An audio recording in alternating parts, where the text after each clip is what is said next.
How you going, people? So, I was buying, actually I wasn't buying anything, but I was hanging out with Buck at that gun store, and we were BXing. Actually, we had just done a video on glass bedding, so I'll be doing that video on glass bedding. And while I was there, some guy came in and was trying to get rid of his it wasn't a 1911, it was a 1991.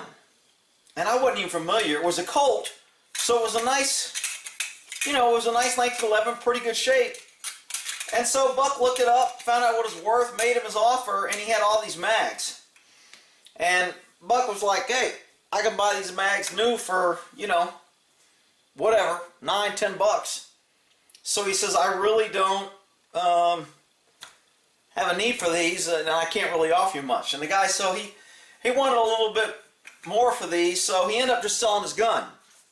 Well, I didn't want to undercut Buck, because he's my buddy, he's my man. So after the guy left, before he left the parking lot, I go, hey, I could always use some 1911s. I said, the guy's down on his luck, he's selling his gun and this, because he needs his money to get back to where he was going. Seemed like a nice guy. I said, do you mind if I go offer him just, $60 for the mags? And he goes, no, go ahead. He goes, it'll help the guy out. He goes, so I went out there and I offered a guy $60 for the case and the mags. And the guy was happy, and he's like, yeah. And I said, look, I don't want somebody to think I'm ripping this poor guy off because he's down on his luck. I was just like, he seemed like he wanted to get rid of it. He just sold his gun. What the hell is he going to do with these if he doesn't have his gun but try to sell it to someone else? So I said, look, if you think you can get more for these mags, I said, feel free. I just know that you want a little bit more for your gun than he was able to give you. And if this can make it up, I'll buy it. I said, if you don't, no big deal. I said, I don't even need the mags. I got a lot of mags. But I said, I have a lot of 1911s. And so I said, if you want to, I said, I don't know if you need the case or not, but I said, I'll give you $60. I think I offered him $50 for the mags, and I said, I'll give you $10 for your case. Now, I mean, I don't know what this thing costs. Just trying to help the guy out. It was only $60 to me. It wasn't going to break me. And he was all happy. He was like, oh, man, that's great. Yeah, thanks a lot. So if you look at some of these, you can tell that some of them are, I don't know if you guys can see that or not. Let me get my little trusty flashlight here and see if that helps. Some of these are Colt mags and some aren't. Now, Colt mags are probably a little bit more, but I don't know how much more. But they're 1911 mags, and I always tell people, if you got a gun that shoots out of a magazine, you better have extra mags. I mean, I know some people that's got a gun and they got 1 or 2 mags, and I'm like, are you kidding me? I mean, most of my guns, I have at least 3 to 5 mags. And because, I mean, you don't know when a mag's going to go down. You don't know if you'll be able to find them. You don't know if the freaking government's going to come on and make them illegal because they hold more than freaking 2.5 rounds. So, with all that, I just don't think you can have enough mags. And if you see the front, I know some of you, I don't know if this is showing up or not because I'm so close. But, hell, which ones are Colts? 1, 2, 3, 4 Colts. I got 4 Colts and 2 regulars. Or no, wait a minute. 4 Colts and 3 regulars. So these are Colts. What's the difference between a Colt and a regular? Probably not much. Besides the little emblem. The problem with these 1911 mags is a lot of people don't ever take them apart. So anytime I buy something new, when I was at Buck's, I went ahead and cleaned that gun up for him before he put it on the shelf. Because I'm just hanging out and bullshitting with him. I figured I'd, help him out. So I cleaned the gun up and I sprayed these down with a little bit of oil and kind of wiped them down. But I didn't do a good cleaning job. So when you're doing, oh yeah, I want to cover this too. So this is a Glock tool and it's a punch. And I need to figure out what size. Somebody knows the exact size of this punch. I want to buy one of these at the pawn store. When I see at the pawn shop, they always have these. But I don't know what size. Hell, this one might be the same damn size now that I said that. Are these two the same size? Somebody get your little measure out and measure it on screen. One of you damn engineers. Well, according to the screen size is a 14-inch and with a playback of 13.5. According to me, they're the same. I don't know if they're the same. But having be able to a punch that you can kind of hang on to punch pins out sometime, it's kind of handy. So if I can find one of these little cheap ones that's the right size at a pawn store, I'm just going to cut it off and make me a little short punch like this, because it's kind of handy. On this one, this stinking handle broke off here, and I was going to throw it away, and I went, well, shit, I can just get my regular punch, drill a hole with my drill, and shove this down in here. So I made me this little punch. One is if you walk in here while I'm cleaning the gun, I'll let you see it close up. And then the other one is it's just easier to work on guns sometime when you push it. Instead of holding this and trying to push, if it gets a little tension, get a little bit more torque and push by just moving with the handle. So anybody wants to, you know, make a little wood piece and sell it and make $1 million, become a billionaire, just throw me a couple bucks. My idea helps you. So anyway, I digress. Let me get back to this. So the thing with these mags is since they don't have a place to take it apart, on a lot of mags you can pull the bottom piece out. You slide this, what's called the butt plate of the mag, off, and then your spring and the follower falls out. Well, on 1911s, these are actually kind of like welded in there. They're permanent. The Colts are kind of cleaner than the non-Colts. Let's see. So this is a non-Colt, and let me get my trusty flashlight again. Everybody be complaining about the light. On the non-Colt, you see those little indentations like right there? And then on a Colt, doesn't really have that. So this is the Colt. This is the non-Colt. Can you guys see that? Trying to keep it in the screen here. Colt. Non-Colt.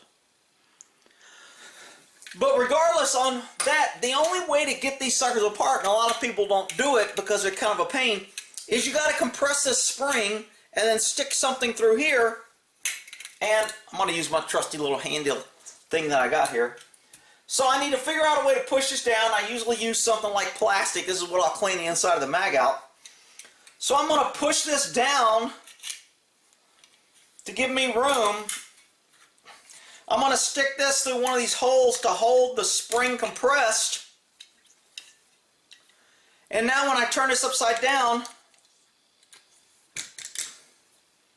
oh, I went too high. If you go on top of this, then it won't work. I have to get below this and in the spring in order to hold it. Then this will fall out.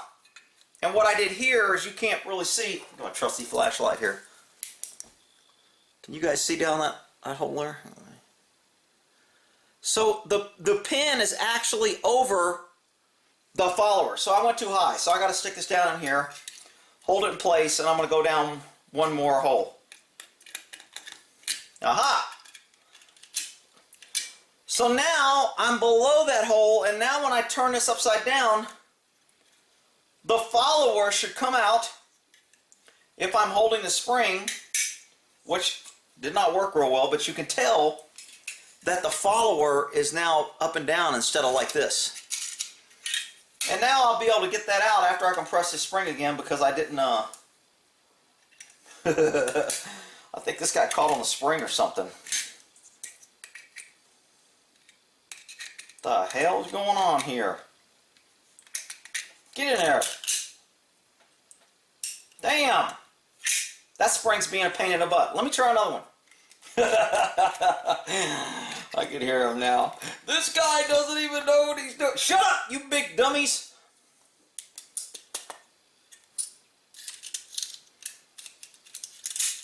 So you see this little thing right here? I gotta get this out of here like so. Wow, this thing's like, the hell, why is it connected to a damn... See the spring in there? I haven't got the spring trapped. Well, that's just kind of a pain in the butt. I should probably cut this out so you guys don't think I'm an idiot, but you know what? I don't really give a shit. You guys don't. Freaking idiots telling me I'm an idiot. Where's my big screwdriver? That's a Phillips. A flathead. Technique is key. I've got to keep this damn spring compressed in order for this to work. And for some reason, that damn spring... Oh, now it's loose. Now it should come out. Damn, dude! Why are you making me look bad? So, when this comes out, see that little spring right there? I don't know if you guys... Trusty flashlight here. See See that little spring? It's not trapped down.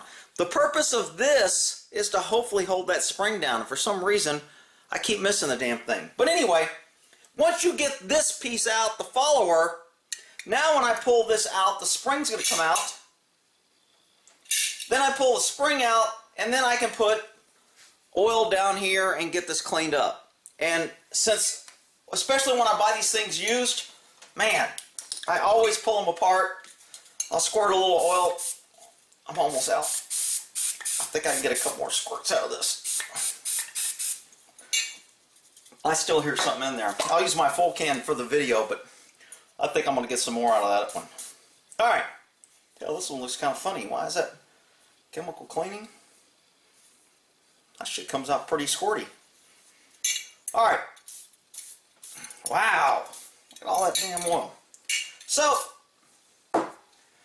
for the sake of speeding this up, I'm just going to do one, but I'm going to do all these mags this way. Because I don't know what they look like on the inside. So what I'm looking for is kind of, I always twist my springs to make sure I get every ring. Some people will just wipe them on the top and bottom. Since I don't take these apart a lot, and since they've normally never been taken apart, I like to make sure when I put it back, right in between here, I can tell how dirty it is. And this was actually not that stinking bad. He said he just kept all these mags in the case with the gun, which is why the gun was a little scratched up, which is why he didn't get as much money. And so, on the outside, just give it a little rub down, remove any rust. Got a little surface rust, turned a little brown, not too bad. And again, a lot of people don't do this because this butt plate doesn't come out, and they just don't remove it. So, and these two little holes at the bottom there, where's my trusty flashlight? See those two little holes right there at the bottom? That's in case you want to put an extension or something. It's two little screw holes. You can buy extensions or rubber bottoms so when your magazine falls it doesn't hit metal. You can have a little rubber bottom. That's what those two holes are for on your 1911 mags.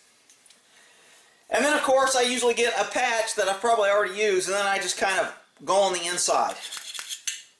And I give it a good rub down on the sides. And then I'll tuck this over the edge here so I can get the bottom and just square that off real good. Then I look at it with my trusty flashlight and go, ooh, ooh, that's a clean mag. Look at that. That's the sign of a healthy colon. Remember that, Eddie Murphy? Alright, so, remember when you take this apart how the spring was? I remember this was at the bottom and this curved thing was at the top.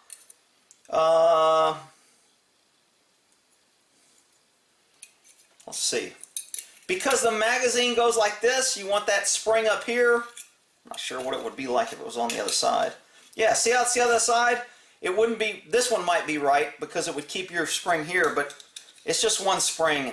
You want the finished, what I call the finished end. The same ramp has this. So I'll slide the spring back in, which can take a little bit of finesse.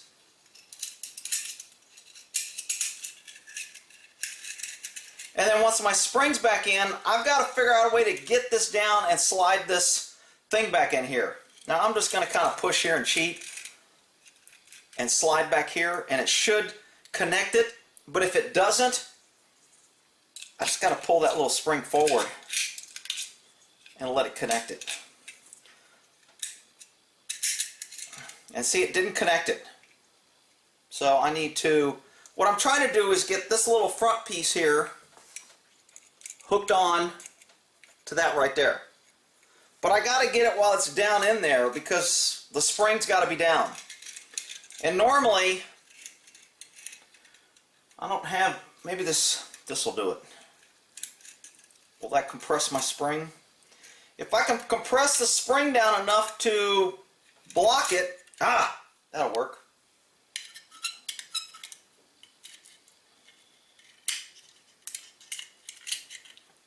So now I have the spring compressed down. This should just slide right in there. Then when I pull this spring out, it should hook. And I look underneath here and I see that little metal to where it hooked on there, and now my mag is back into clean operating order.